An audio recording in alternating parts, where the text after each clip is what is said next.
میں سمجھتا ہوں کہ سیاست ہمارے دین میں دین سے جدا نہیں ہے بلکہ دین کے تابع ہے، اور جب تک کہ حکومت پر قبضہ نہیں ہوگا اسلام کو آپ نافذ نہیں کر سکتے۔ قبضہ کیسے ہوگا یہ ہے سوال، کیا ان الیکشن کے ذریعے سے ہو سکتا ہے؟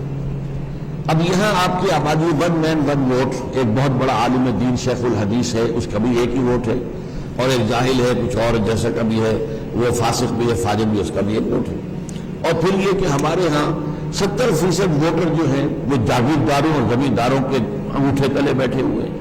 تو یہاں پر الیکشن کے ذریعے سے یہ کام نہیں ہو سکتا، اور الیکشن سے کبھی انقلاب آیا ہی نہیں ہے۔ اور سیاست اصل میں آپ سمجھ لیجئے، سیاست صرف انتخابات کا نام نہیں ہے۔ سیاست کی میں تقسیم کیا کرتا ہوں، میری کتاب ہے استحکام پاکستان، اس میں میں نے وہ پوری تفصیل درج کی ہے۔ سیاست کو دو حصوں میں تقسیم کر دی ہے، نظری سیاست، عملی سیاست۔ اب آپ کے جو صحافی ہوتے ہیں وہ سب سے بڑے سیاسی ہوتے ہیں، وہ سیاسی نظریات پھیلاتے ہیں، خاص نقطہ نظر پیدا کرتے ہیں، لوگوں کے اندر جو ہے وہ کسی ایک کے لیے ایک زمین ہموار کرتے ہیں۔ آج امریکہ پر جو چھوٹی سی اقلیت جو ہے یہودیوں کی جو قابض ہے، وہ صحافت اور میڈیا کے ذریعے سے قابض ہے۔ جدھر وہ میڈیا ان کا جو ہے عوام کو لے جاتا ہے ادھر چلے جاتے ہیں۔ تو وہ بھی صحافی جو ہے انہیں سیاستدان کوئی نہیں کہتا، لیکن وہ سیاسی تو ہے۔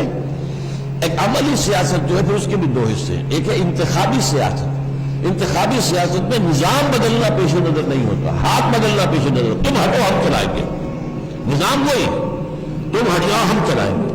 اس میں کچھ نہ کچھ جو ہے وہ منشور میں تھوڑا بہت فرق بھی ہوتا ہے۔ اب ڈیموکریٹس ہیں امریکہ کے اندر اور ریپبلکنس ہیں، کیا امریکہ کے نظام کے بارے میں ان کے اندر کوئی اختلاف ہے؟ نظام تو سب مانتے ہیں کہ تو اب نظام میں اور آپ مانتے ہیں، اب ہم کہتے ہیں ہم بہتر چلائیں گے، آپ کہتے ہیں ہم بہتر چلائیں گے، اچھا بھائی ووٹ سے فیصلہ کرو۔ لیکن نظام بدلنے کے لیے ہوتی ہے انقلابی سیاست۔ وہ اگر وہاں کمیونسٹ ہو اور وہ وہاں کا نظام بدلنا چاہے، وہ الیکشن میں کبھی نہیں جائیں گے، الیکشن سے حاصل کچھ نہیں ہوگا۔ اس کے لیے جو سب سیاست ہے انقلابی سیاست، ہم اس میں ہیں۔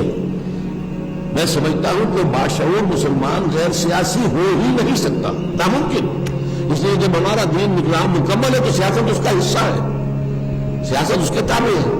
لیکن سیاست میں نظری سیاست، عملی سیاست، عملی سیاست میں انتخابی سیاست اور انقلابی سیاست۔ اب انقلابی سیاست عرب جو ہوئی ایران کے اندر، تو کیا آیت اللہ خمینی جو ہے وہ انتخابات کے ذریعے سے وہاں حکومت میں آ سکتے تھے؟ سوچیے، میں نے تو ایک مثال دے دی تھی، وہ تو بہت دور کی تھی، حضور کے بارے میں تو ایسی بات کہتے ہوئے بھی ہمیں رکنا چاہیے، لیکن یہ تو ہمارے سامنے کی بات ہے۔ کیا الیکشن کے ذریعے آیت اللہ خمینی کی یہ حکومت قائم ہو سکتی تھی؟ یہ تو ہوئی ہے جانے دے کر، ہزاروں لوگوں نے جانے دیے، تب قائم۔